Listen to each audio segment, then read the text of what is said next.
नमस्ते, मैं डॉक्टर सोमवीर आर्य आप सभी योग जिज्ञासुओं का एक बार फिर से स्वागत करता हूं सीसी की योग व्याख्यान माला के इस कार्यक्रम में। आज हम बात कर रहे हैं श्रीमद् भगवद गीता के आत्म संयम योग अध्याय के सार के विषय में, जिसमें हम कुछ श्लोकों को जान चुके हैं, कुछ श्लोकों को और जानेंगे। इसमें मुख्य रूप से योग की परिभाषा, किस प्रकार से योग सिद्ध होता है, किस प्रकार से योग सिद्ध नहीं होता, इसके साथ साथ किस प्रकार की क्वालिटी एक योगी को होनी चाहिए, ध्यानस्थ होने से पहले किस प्रकार से आसन में बैठना है, किस प्रकार की सिचुएशन होनी चाहिए, शरीर की कैसी अवस्था होनी चाहिए, स्थान का कैसे चयन होना चाहिए, उन सभी विषयों पर प्रकाश डालने का काम करेंगे। तो इसी कड़ी में 7वें श्लोक से हम शुरू करते हैं। जितात्मनः प्रशान्तस्य परमात्मा समाहितः शीतोषण सुख दुखेषु तथा मान अपमानयोः। ये 7वां श्लोक है, इसके शब्दार्थ को देखते हैं। शीतोषण सुख दुखेषु, सर्दी गर्मी, सुख दुख में तथा मान अपमानयो, मान और अपमान में, प्रशान्तस्य अपने आप को शांत अथवा समभाव से युक्त कर लिया है जिसने। जितात्मन है, उस वश में की हुई आत्मा में परमात्मा समाहित है, विराजमान होते हैं। यहाँ बहुत इंपॉर्टेंट श्लोक है। शीतोषण सुख दुखेषु, यानी कि जो शीत उष्ण और सुख दुख की बात कही गई, ये दरअसल द्वंद्व कहे गए हैं। द्वंद्व होता है कंफर्टेबल और अनकंफर्टेबल सिचुएशन। एक व्यक्ति को पूरे दिन में कहें, पूरे जीवन काल में कहें, पूरे जब भी कहें, हमेशा द्वंद्व आते ही रहते हैं। द्वंद्व ये नहीं कि कोई दिक्कत की बात आएगी या कोई परेशानी या कोई कष्ट आएगा। कष्ट भी द्वंद्व है और कंफर्टेबल होना भी द्वंद्व है, यानी कि आपके अनुकूल माहौल होना, सुख मिलना, शांति मिलना, धन मिलना, वैभव मिलना, मान सम्मान मिलना, विजय प्राप्त होना, अपने लक्ष्य को अचीव करना, ये सारे क्या है? कंफर्टेबल सिचुएशन है। बट ये आएंगी, इनको अच्छे से डील करना, इनको डाइजेस्ट करना, मतलब अपनी विजय को, अपने सुख को, अपने धन को, अपनी शांति को, अपने सौहार्द को, अपनी समृद्धि को, अपने आप को कंट्रोल करना, उसको यूटिलाइज करना ठीक से, इतराना ना, अहंकार ना पैदा होने देना, ये भी बहुत बड़ी चुनौती है। इसी प्रकार जब आपको दुख मिलता है, तकलीफ मिलती है, कष्ट मिलता है, रोग मिलता है, या आपको नुकसान मिलता है, हानि होती है, पराजय होती है, अपमान होता है, इस सिचुएशन में भी अपने आप को डिप्रेशन में, तनाव में, एंजाइटी में नहीं लेकर के जाना है। माने दोनों ही सिचुएशन को डील करना। तो इनको द्वंद्व कहा कि ना तो कई बार व्यक्ति से सफलता संभलती है और ना ही असफलता वो संभाल पाता है, ना तो मान को वो डाइजेस्ट कर पाता है, ना ही अपमान को वो डाइजेस्ट कर पाता है। तो कहा ना कि जब आपका मान सम्मान होता है तो आपको पिघलना नहीं है और आलोचनाओं में आपको उबलना नहीं होता। ये दोनों सिचुएशन को जिसने बात कर ली, वो द्वंद्व की बात कर रहा है कि द्वंद्व सहन करने की क्षमता बढ़ गई। तो कहा जब इसने सर्दी गर्मी, सुख दुख, मान अपमान, जय पराजय, ये सारे जो द्वंद्व हैं, इनको अपने शांत भाव से, समभाव से युक्त कर लिया है। माने इनमें वो उद्वेग नहीं आता उसके जिसने अपनी आत्मा को वश में कर लिया है, आत्मा को जीत लिया है और परमात्मा में उसके अंदर विराजमान होते हैं। तो कहा कि जो योगी सर्दी गर्मी, सुख दुख, मान अपमान आदि द्वंद्वों से भी अपने चित्त को समभाव की अवस्था में रखता है, ऐसे योगी की आत्मा में साक्षात रूप से परमात्मा विराजमान होते हैं। तो ऐसा ही व्यक्ति है जिसके द्वंद्व समाप्त हो गए, वही योगी हो सकता है। जब तक द्वंद्व समाप्त नहीं हुए हैं, शीत गर्मी, शीत या उष्णता या मान अपमान जब आपको प्रभावित करते रहते हैं, वो चाहे अच्छे फैक्ट में प्रभावित कर रहे हैं चाहे बुरे फैक्ट में प्रभावित कर रहे हो, तो माने आपके द्वंद्व अभी शांत नहीं हुए हैं, द्वंद्वों पे अभी कंट्रोल आपने नहीं किया है, इसका ही साइन होता है। अब योग युक्त पुरुष अथवा योगी के लक्षण क्या है? ज्ञान विज्ञान तृप्तात्मा। ज्ञान विज्ञान से जो आत्मा तृप्त है, कुटस्थो विजेतेंद्रिय है, युक्त इत्यु उच्यते योगी समलोष्ट कांचनम। यानी कि बहुत ज्ञान विज्ञान क्या है? ज्ञान होना, विज्ञान यानी कि तर्क पूर्ण होना, यानी जो ज्ञान विज्ञान से परिपूर्ण है, पूरी तरह से पूर्ण है, लॉजिकल है। कुटस्थ हो, जो सभी कामनाओं विकारों से रहित है। विजेतेंद्रिय है, जिसकी सभी इंद्रियां उसके नियंत्रण में है। समलोष्टम कांचनम, जो मिट्टी पत्थर व सोने को एक समान देखते हैं। योगी, ऐसे योगी को युक्त इत्युच्यते, योग से युक्त कहते हैं। योग युक्त इति उच्यते है, इसमें हमने संधि विच्छेद नहीं किया, तो इत्युच्यते जो पढ़ा जा रहा है, तो इति उच्यते इसको हम पढ़ सकते हैं। तो कहा जो ज्ञान व विज्ञान से पूरी तरह से पूर्ण है, जिसका मन सभी विकारों से रहित हो गया है, जिसमें अपनी इंद्रियों पर नियंत्रण प्राप्त कर लिया है, जिसके लिए मिट्टी, पत्थर और सोना आदि पदार्थ एक समान हो गए हैं, अर्थात जिसके किसी भी पदार्थ में कोई आसक्ति नहीं है, ऐसा पुरुष ही योग युक्त अथवा सच्चा योगी कहलाता है। तो इसका अर्थ क्या ये हुआ कि हमारे लिए सोना, मिट्टी, पत्थर एक ही होगा? नहीं, ये चीज़ें अलग अलग हैं, ये अलग अलग धातुएं हैं, अलग अलग इनका इम्पोर्टेंस है। घर को बनाना है तो मिट्टी पत्थर प्रयोग होगा, और यदि आभूषण की जगह कहें या बहुत सारी ऐसी चीज़ें हैं, बहुत सारे ऐसे इक्विपमेंट हैं जिनको बनने में गोल्ड यूज होता है, यानी कि सोना निश्चित रूप से बहुत महंगा है, मिट्टी पत्थर बहुत सस्ता होता है। लेकिन इनको एक समझने की बात यहाँ पे इसलिए कही गई है कि जो व्यक्ति ना तो मिट्टी पत्थर में किसी प्रकार की आसक्ति, ना सोने में, मतलब सबको एक समझता है।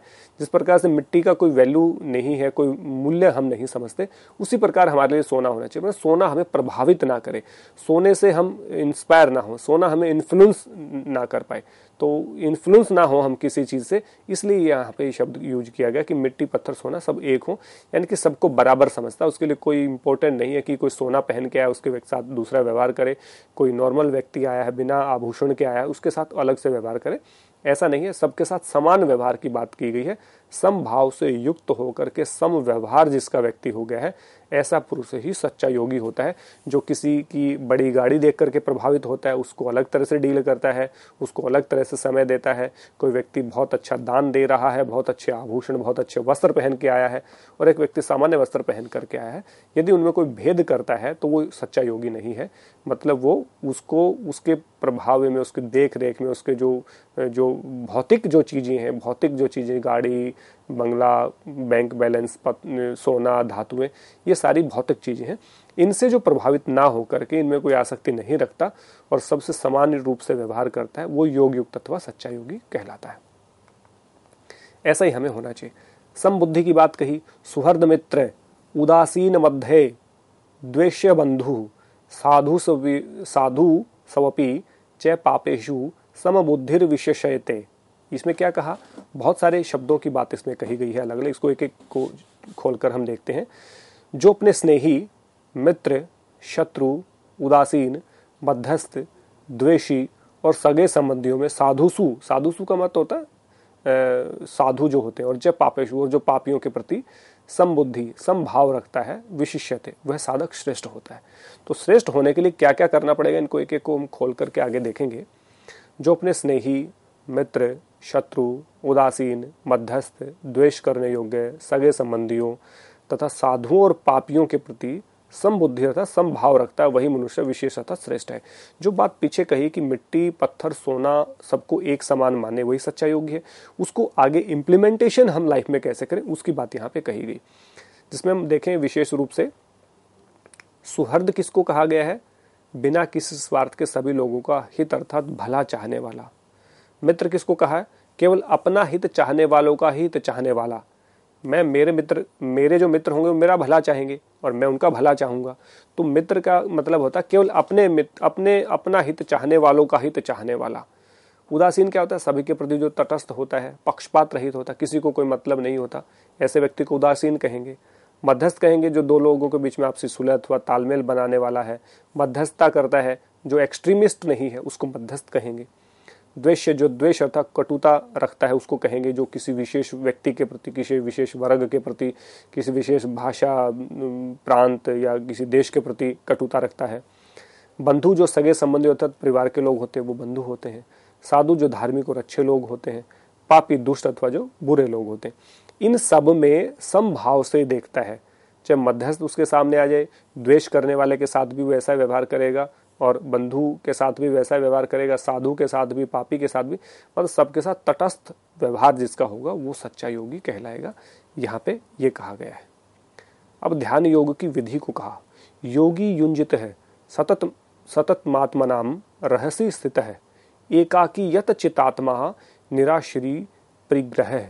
यानी कि योगी को सतत यानी कि निरंतर, रहस्य स्थित, एकांत स्थान में रहते हुए, एकाकी अकेले रहते हुए, यत चित्तात्मा अपने शरीर व चित्त को संयमित रखते हुए, निराशी सभी इच्छाओं का त्याग करके, अप्रिग्रह सभी अनावश्यक अथवा हानिकारक वस्तुओं विचारों का त्याग करके, आत्मानम अपने मन को युंजित, समाहित अर्थात व्यवस्थित करना चाहिए। यहाँ इसके व्याख्या जो है पढ़ते हैं। योगी पुरुष द्वारा एकांत स्थान पर अकेले रहते हुए निरंतर अपने शरीर व चित्त को अपने वश में करना चाहिए। एकांत स्थान जहाँ पे भीड़ ना हो, बहुत सारे लोग आते जाते ना हो, और एकांत स्थान जहाँ पे अच्छे से साधना हो उसके, वहाँ अकेले रह करके। परिवार में साधना मुख्य रूप से नहीं होती है, यहाँ एकांत स्थान की बात इसलिए कही गई। और आजकल के जो मैं बहुत सारे लोगों को देखता हूँ कि वो या समुद्र के बीच पे चले जाओ, या किसी प्लेग्राउंड पे चले जाओ, या किसी रेलवे स्टेशन पे चले जाओ, या किसी एयरपोर्ट पे चले जाओ, मैं बहुत लोगों को देखता हूँ वहाँ पे आसन करके दिखा रहे हैं, अलग अलग चीज़ें प्रदर्शन कर रहे हैं। मुझे लगता है कि ये योग का वो स्वरूप नहीं है जिस पे हम जाना चाहते हैं। ये योग को बढ़ावा नहीं मिलता इस तरह से। कोई ट्रेन में योग कर रहा है, कोई बाइक के ऊपर योग कर रहा है, कोई कठिन आसन को किसी पाइप के ऊपर चढ़ के कर रहा है, कोई पेड़ पे चढ़ के लटक के कुछ कर रहा है। तो ये जो उछल कूद है, ये कहते हैं ना, जो स्थिर योगी नहीं है या जिस कहीं की सीरियस व्यक्ति नहीं है, उसके लक्षण होते हैं। तो इसलिए कहा योगी पुरुष को एकांत स्थान पर अकेले रहते हुए निरंतर अपने शरीर व चित्त को अपने वश में करना चाहिए। इस तरह की जो हरकतें हैं या इस तरह के जो क्रियाकलाप हैं, वो केवल वाहवाही बटोरने के लिए, तालियां बजाने के लिए, अपनी इंपॉर्टेंस दिखाने के लिए तो ठीक है, लेकिन कहीं ना कहीं अनहाइजेनिक है। इनको इस तरह से नहीं करना चाहिए। इसके अतिरिक्त उसे सभी इच्छाओं व अनावश्यक विचारों व वस्तुओं का त्याग करके अपने मन को समाहित अथवा व्यवस्थित करना चाहिए। यहाँ पे अपरिग्रह की बात हुई। अपरिग्रह का मतलब होता है अनावश्यक विचारों व वस्तुओं का त्याग। अनावश्यक क्या है, अननेसेसरी क्या है? अननेसेसरी वो है जो मेरे लिए यूजफुल नहीं है। वो मेरे लिए यूजफुल नहीं है तो मेरे लिए हार्मफुल होगा निश्चित रूप से। तो ऐसा ना विचार मेरे मन में आए रखूं, और ना ही मैं ऐसी वस्तु को अपने घर में या जहाँ पे रहता हूँ वहाँ रखूं। अननेसेसरी चीज को रखूंगा तो वो कबाड़ होगा मेरे लिए, और वो कबाड़ तो फिर आपको नेगेटिविटी देगा। उसमें कुछ ना कुछ ऐसे जानवर पैदा होंगे, मक्खी है, मच्छर है, इस तरह से चीजें पैदा होंगी, और वो एक तरह से आपको नुकसान ही पहुंचाने का काम करें। दूसरा, आपके यूज नहीं, कोई यूज कर सकता तो उसको उस चीज को दे देना चाहिए। अननेसेसरी चीजों को स्टोर करके नहीं रखना चाहिए। मैं कितने ही ऐसे लोगों को जानता हूं जिनके पास बहुत सारी काम की चीजें होती हैं और वो उनको स्टोर करके रख देते हैं, खुद यूज नहीं करते, दूसरे को यूज नहीं करने देते, अंत में उनका विनाश हो जाता है। तो कहा 3 गति होती है धन की, या तो उपयोग करो उस धन का, या उस धन को दान करो उपयुक्त व्यक्ति को, नहीं तो उसका नाश होगा निश्चित रूप से। ऐसा लाइफ में आप देख लीजिए, आपके आसपास ऐसे बहुत सारे लोग कंजूस आपने देखे होंगे कि मान लीजिए उनके पास कोई चीज है, मान लीजिए शहद है उनके पास। एक एग्जाम्पल मैं आपको बताऊं कि शहद है, शहद को ना खुद यूज करेंगे ना किसी को देंगे, रखा रहेगा। और रखा हुआ शहद किस काम का है? कोई ऐसी चीज है जो आवश्यक है, जो किसी के काम आ सकती है, और फल है, फ्रूट है, कुछ भी आप अपने पास रखते हैं, वो रखा हुआ है। सब्जी रखी हुई है, आपके पास यूज नहीं है। दूध रखा हुआ है, यूज नहीं है, वो रखा रखा खराब हो जाएगा। वो सब्जी रखी रखी खराब हो जाएगी, वो फ्रूट जो है खराब हो जाएगा। बट ना खुद खाएंगे ना किसी को देंगे, तो अंत में वो क्या करना पड़ेगा? फेंकना पड़ेगा, वो डस्टबिन में फेंकना पड़ेगा। तो इसलिए जो अननेसेसरी चीजें आप यूज नहीं कर रहे तो उसको तुरंत दूसरों को दे दीजिए। मान लीजिए आप बाहर जा रहे हैं, आपके पास दूध रखा है और दूध का प्रयोग आपके पास नहीं है, जब तक आप आएंगे तब तक वो खराब हो जाएगा। तो जरूरी है आप अपने परिचित को, पड़ोसी को उस दूध को देके चले जाइए ताकि वो उसका यूज कर सके। यहाँ पे आपके लिए अनावश्यक हो जाएगा, और अनावश्यक चीज को रखना वो वेस्ट ऑफ टाइम है, वेस्ट ऑफ मनी है, और आपसे उसको नुकसान ही होने वाला, फायदा कुछ नहीं होने वाला। तो इसलिए अनावश्यक ना विचार व्यक्ति के मन में होना चाहिए, और ना ही ऐसी वस्तुएं आपके पास होनी चाहिए, वैसी वस्तुएं आपको नुकसान करती हैं। तो इसलिए यदि अननेसेसरी विचार और वस्तुएं नहीं होंगी तो उनका त्याग करने से मन को समाहित करने में, मन को व्यवस्थित करने में, मन को एकाग्र करने में आपको बहुत बड़ी मदद मिलेगी। ये यहाँ पे कहा गया। योगी का ध्यान करने का स्थान कैसा होना चाहिए? जैसे कि मैंने कहा, शुचो देशे प्रतिष्ठाय शिथिरम आसनम आत्मनः नात्युच्छिन्द्रियम नात नीचम चला जिनुकुशोत्तम तत्र एकाग्रम मनः कृत्वा यत चितेन्द्रिय क्रिय उपविशासने युंजत योग्य आत्मविशुद्धे। मतलब योगी का ध्यान करने का स्थान बताया है। कैसे स्थान पे ध्यान करना चाहिए? शुचो देशे, पवित्र स्थान होना चाहिए, साफ सुथरा होना चाहिए, जो अधिक ना ऊंचा हो ना ही अधिक नीचा हो। उसके साथ साथ उस पर कुशा, मृगछाल और फिर कंबल बिछाकर आत्मनः अपने आप को स्थिर यानी कि स्थिर रखते हुए आसनम आसन को प्रतिष्ठाय स्थापित करे, तत्र आसने उस आसन पर उपविश्य बैठकर मन को एकाग्र करके अपने चित्त और इंद्रियों की क्रियाओं को संयमित करके आत्म विशुद्ध है अपने अंतःकरण की शुद्धि हेतु योग युंजायत योग साधना का अभ्यास करें। तो यहाँ 3-4 क्वालिटियां यहाँ पे बताई गई हैं जिसको हम आगे पढ़ेंगे। योगी को अपने आसन ऐसे शुद्ध अथवा पवित्र स्थान पर लगाना चाहिए जो पवित्र स्थान हो और जो भूमि अधिक ना तो ऊंची हो ना नीची हो, ढलान वाली नहीं होनी चाहिए, समतल जगह होनी चाहिए, अर्थात भूमि समतल होनी चाहिए। ऐसी भूमि पर पहले कुशा होती है, घास, जंगली घास होती है जिसमें कुशन बहुत होता है। जो कुशन जो शब्द है वो कुश से ही निकल करके आया है। फिर मृग की छाल और फिर वस्त्र अर्थात कंबल बिछाएं। यदि आप कहें कि मृग की छाल यानी कि जो हिरन होता है उसकी खाल की बात कही गई है तो वो कहाँ से लेकर के आए? वो तो बैन है हमारे देश में। ये बहुत पहले की लिखी बातें हैं, बहुत पहले की, 5000 साल पहले की है। और मृग छाल की बात ये नहीं कि पहले आप मृग का शिकार करो हिरण का और उसके बाद उसकी खाल को उतारो और उसको यूज करो। जो हिरण स्वयं मरते हैं, अपने देह को त्यागते हैं, उनकी जो छाल होती है, खाल होती है, उसके प्रयोग की बात यहाँ पे की गई है। हिंसा करके किसी मृग की छाल को प्राप्त करना बिल्कुल भी हितकारी नहीं है। और उस मृग की छाल पे यदि आप अभ्यास करोगे तो हिंसा का भाव उसमें रहेगा। वो हिंसा चाहे आपने की हो चाहे किसी दूसरे व्यक्ति ने की हो। तो मृग की छाल ऐसी होनी चाहिए जो स्वयं त्यागी गई हो हिरण द्वारा। और वस्त्र अर्थात कंबल बिछाएं, उसके ऊपर कंबल बिछाना है उसके ऊपर, या आप सीधा भी कर सकते हैं, घास है घास के ऊपर सीधा कंबल बिछा सकते हैं। मृग की छाल उपलब्ध नहीं हो सकती आज हमारे समाज में क्योंकि वो बैन है हमारे लिए। कुछ देशों में हो सकते हैं, जैसे अमेरिका में आप जाएंगे तो मृग की छाल इजीली अवेलेबल है, यूरोप में जाएंगे वहाँ इजीली अवेलेबल है, वहाँ पे हंटिंग कर सकते हैं आप मृग के, कोई दिक्कत नहीं है किसी प्रकार की। लेकिन हमारे यहाँ बैन है। तो कंबल बिछाएं। अब आज के आधुनिक युग में हम क्या करें, तो योग मैट आ गए हैं, या फिर अच्छी दरी आप प्रयोग कर सकते हैं, कपड़े की बहुत अच्छी दरी जिसमें कुशन हो, जिसमें गांठें ना हो, जो आपके बैठने में सुविधाजनक हो। ऐसी गद्दी टाइप के आप बनवा सकते हैं, कपड़े की लुगदी बनवा सकते हैं। इसके बाद अपने शरीर को स्थिर रखते हुए सीधा रखना है, आसन को स्थापित करना है। अब उस आसन पर मन को एकाग्र करके बैठें, अपने चित्त व इंद्रियों की सभी क्रियाओं द्वारा विषयों को रोककर अंतःकरण की शुद्धि के लिए योग का अभ्यास करें।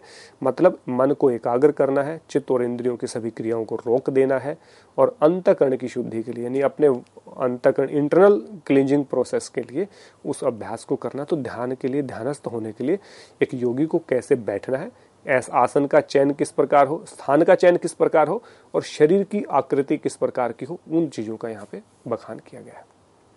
अब आसन की स्थिर स्थिति के बारे में बात करते हैं। समकाय शरीर ग्रीवम धारयंत अचलम स्थिर संप्रेक्ष्य नासिकाग्रम स्वदिश चालम अवलोकनयम प्रशांतात्मा विगत भी ब्रह्मचार्य व्रते स्थित है मन संयमत मच्चितो युक्त आसीत मत्पर है। यानी कि काय शरीरो ग्रीवम, क्या कहा, काय यानी कि शरीर, सिर यानी कि सिर और ग्रीवम यानी कि गर्दन को समम सीधा, अचल बिना हिलाए डुलाए अर्थात निश्चल धार्यन रखते हुए, स्थिर होकर स्वयं अपने नासिकाग्र, नासिका के अग्र अथवा अगले हिस्से को संप्रेक्ष्य है देखते हुए, दृश्य है अन्य दिशाओं अर्थात दूसरे स्थान को अनवलोकन के न देखते हुए, प्रशांत आत्मा चित्त को अत्यंत शांत रखते हुए, विगत भी भय से रहित होकर के ब्रह्मचर्य व्रते है स्थित है, ब्रह्मचर्य व्रत को धारण करके मन को संयमित करके मच्चित है मुझ में चित्त लगाकर यानी कि परमात्मा में चित्त लगाकर, मत पर है मुझे ही श्रेष्ठ मानकर, युक्त है आसीत मुझ में ही समाहित हो जाए। इसकी व्याख्या को पढ़ते हैं। अपने शरीर को आसन में स्थिर करके अर्थात अपनी पीठ, गर्दन, सिर और गर्दन को एक सीध में रखना 90 डिग्री। अपनी दृष्टि को इधर उधर ना घुमाते हुए नासिका के अग्र भाग पर स्थिर करें। इसके बाद क्या कहा, इसके बाद योगी साधक अपने चित्त को अत्यंत शांत रखते हुए भय रहित होना है, भय नहीं होना चाहिए, ब्रह्मचर्य व्रत का पालन करना है। ब्रह्मचर्य व्रत यानी कि केवल वीर्य की रक्षा करनी है क्या? ब्रह्मचर्य जो शब्द है उसका अर्थ है ब्रह्म और चर्य, दो शब्दों से मिलकर के बना है। ब्रह्म का अर्थ होता है ईश्वर और वीर्य, और चर्य का अर्थ होता है रक्षण और चिंतन। तो ब्रह्मचर्य का सीधा सा अर्थ हुआ ईश्वर का चिंतन करना और वीर्य का रक्षण करना। तो यानी कि ईश्वर का चिंतन करने वाला व्यक्ति होना चाहिए और वीर्य का रक्षण करने वाला ऐसा व्रत का पालन करता हो, अपने मन को संयमित रखे, फिर अपने चित्त को मुझ में लगाकर यानी कि ईश्वर में लगाकर मुझे ही प्राप्त करने का भाव रखते हुए मुझ में ही समाहित हो जाए। ये अपने शरीर को, एक शरीर की स्थिति यदि हम देखें तो ये ध्यानात्मक आसन की विधि यहाँ पे कही गई है। आसन 3 कैटेगरी के होते हैं मुख्य रूप से। एक होता ध्यानात्मक आसन, एक होता संवर्धनात्मक आसन, एक होता आरामदायक आसन। 3 कैटेगरी मुख्य रूप से आसनों की कही गई है। तो गीता में जिस प्रकार के आसन की बात कही गई वो ध्यानात्मक आसन की बात कही गई है। ध्यानात्मक आसन वो होते हैं जिसमें शरीर हिलता डुलता नहीं है, शरीर स्थिर रहता है और अपने आप को कंसंट्रेट कर पाते हैं। मतलब कंसंट्रेशन के लिए बहुत इंपॉर्टेंट होता है। और ये ध्यानात्मक आसन ध्यान करने के लिए काम आते हैं, ध्यान करने के लिए, उपासना करने के लिए, पूजा करने के लिए, पढ़ने के लिए या किसी भी शांत अवस्था में बैठने के लिए हम ध्यानात्मक आसन का ही प्रयोग करते हैं। ध्यानात्मक आसन में सिद्धासन, पद्मासन, वज्रासन, सुखासन, स्वस्तिकासन ये आपके आसन आते हैं, जो कि वीरासन भी आता है, अर्ध वीरासन आप कहें तो ये आसन कहाँ, ये ध्यानात्मक आसनों में आते हैं। इसके बाद संवर्धनात्मक आसन कौन से होते हैं, जिनमें बॉडी स्ट्रेच करती है। फॉरवर्ड बेंडिंग हो सकता है, बैक बेंडिंग के आसन हो सकते हैं, साइड बेंडिंग के आसन हो सकते हैं, ट्विस्टिंग के आसन हो सकते हैं। तो आपका ताड़ासन से लेकर के पादहस्तासन से लेकर के अश्वसंचालन आसन से लेकर के चक्रासन, धनुरासन, मयूरासन, आपके त्रिकोण आसन, आपका वक्रासन, आपका मत्स्येंद्र आसन, ये सारे आसन क्या है, संवर्धनात्मक यानी कि स्ट्रेचिंग पोज। सबसे ज्यादा आसनों की संख्या स्ट्रेचिंग पोज वालों की ही है जो संवर्धनात्मक है। इसके बाद कहे गए रेस्ट यानी कि जो आरामदायक आसन है, इसमें बाल आसन आप कहें, मकर आसन आप कहें और शवासन, मुख्य रूप से 3 आसनों को उसमें रखा गया है। तो ये आसनों की कैटेगरी यहाँ पे की गई है। तो यहाँ जो बात की गई है आसनों की कैटेगरी में, वो शिथिर सुखम आसनम की बात कही गई है और ध्यानात्मक आसन की। तो जो आपकी पीठ, सिर और गर्दन एक सीध में है, वो सिद्धासन में भी ऐसे ही रहता है, पद्मासन में भी ऐसे ही रहता है, स्वस्तिकासन में भी ऐसे ही रहता है, आपका वज्रासन में भी ऐसे ही रहता है और आपका सुखासन में भी ऐसे ही रहता है। तो ये सारे के सारे ध्यानात्मक है। तो हम इसलिए कह सकते हैं कि जो श्रीमद् भगवद गीता में जो आसन की बात कही गई है वो एज इट इज आपकी ध्यानात्मक आसनों का वर्णन वहां पे किया गया है। अब शांति की प्राप्ति किस प्रकार हो, युंजन एवं सदात्मनाम योगी नित्य मानस है शांति निर्वाणा परमः मतस्य स्थाम अधिगच्छति। यानी कि एवं इस प्रकार सदा सदा ही आत्मनम मन को युंजन व्यवस्थित अथवा नियंत्रण में करके नियत मानस है योगी, संयमित मन वाला योगी, निर्वाण परमः मुक्ति रूपी परम अवस्था वाले, मतस्य संस्था मेरे संस्थान अथवा आश्रय में शांतिम शांति को अधिगच्छति प्राप्त करते हैं। इसका अर्थ हुआ इस प्रकार संयमित मन वाला योगी साधक अपने मन को नियंत्रित करके मुझ में स्थित परम आनंद की उच्च अवस्था अर्थात परम निर्वाण रूपी शांति को प्राप्त कर लेता है। जो योगी इस प्रकार से आसन को करता है, मन को एक अपनी कमर गर्दन को सीधी रखता है, मन को संयमित रखता है, चित्त को शांत रखता है, ब्रह्मचर्य व्रत का पालन करता है और अपने आप को पूरी तरह से संयमित रखते हुए रखने वाला व्यक्ति अपने आप के मन को नियंत्रण में करके मुझे ही मेरी परम अवस्था को प्राप्त करता है, यानी कि और उसको ही निर्वाण रूपी शांति यानी कि परम शांति को यहाँ पे कहा गया है, जिसमें किसी प्रकार का उद्वेग नहीं है, किसी प्रकार का मिलावट जिसमें नहीं है। अब इसके बाद जो कहा वो योगी के आहार विहार के बारे में जो चर्चा है वो थोड़ी विस्तृत चर्चा है, तो इसलिए हम यहाँ पे इस जो हमारी जो बातें हमने कही कि व्यक्ति का जो बैठना उठना चलना है, हाँ, तो उसके बारे में हम विस्तार से इसको यहाँ पे फिनिश करेंगे। तो ये जो हमारा कहा कि आसन को बैठने का, आसन में जाने का तरीका, आसन करने के स्थान का तरीका, ये हमें सब व्यक्तियों को एक अपनी तरफ से इसको तैयार कर लेना चाहिए। जो भी योग मार्ग में आरूढ़ व्यक्ति है उसको एक तो स्थान बहुत इंपॉर्टेंट है, जहाँ तहाँ वो नहीं करना चाहिए, कि जहाँ चाहे वहीं पे हमने मैट को बिछा करके योगासन शुरू कर दिया, वो अच्छा नहीं है।